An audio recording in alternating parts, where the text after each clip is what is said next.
Welcome to The Explainer. Today, we're going to break down a really simple story about a student, a teacher, and a few apples.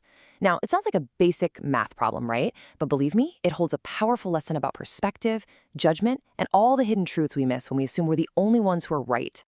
All right, so before we jump into the story itself, let's talk about the big idea at the heart of it all.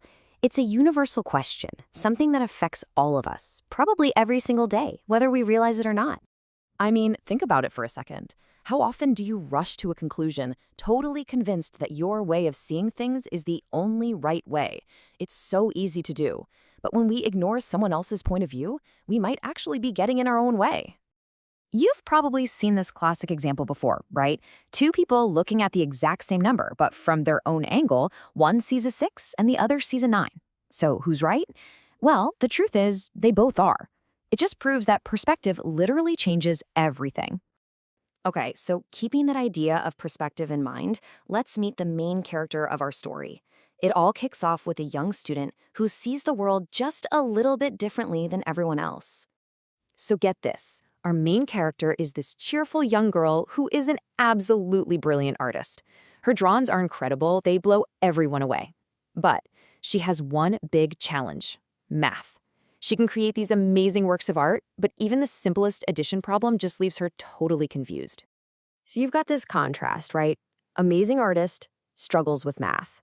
And that's exactly what sets the stage for what happens next. A simple classroom test is about to become a moment of huge misunderstanding.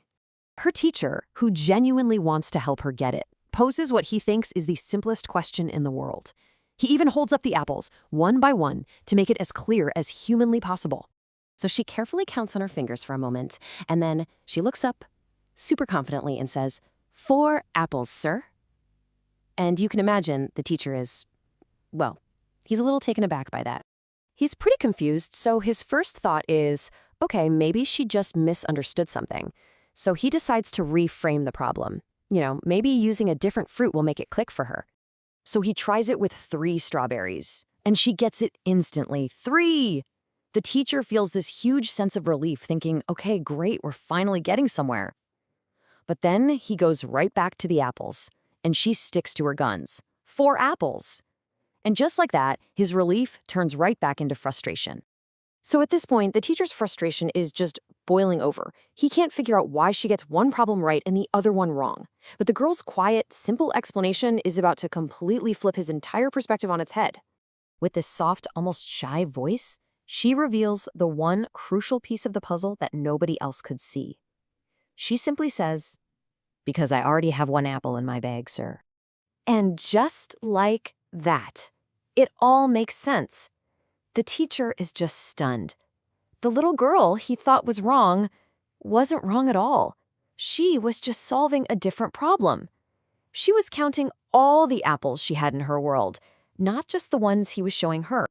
So that shock, that moment of surprise, it quickly turns into this really profound realization for the teacher. And this moment of clarity is the whole point of the story. It's not really about apples at all. It's about how we deal with disagreements and how we try to understand each other. The key takeaway is that there are often so many different and totally valid ways to get to the truth. You might think 5 plus 5 is the obvious way to get to 10, but someone else might see it as 6 plus 4. Their path is different, but their answer is just as correct. So why does all this matter to us? Well, what you can take away from this is a pretty simple process. Before you assume someone is wrong, first, just pause, take a breath. Second, really listen to their side of things. And third, try to understand their unique context. The apple in their gag that you can't see. And that's the powerful question this story leaves us with. The next time you're absolutely certain that you're right and somebody else is wrong, it's worth taking a second to ask yourself, whose hidden 4th apple am I completely missing right now?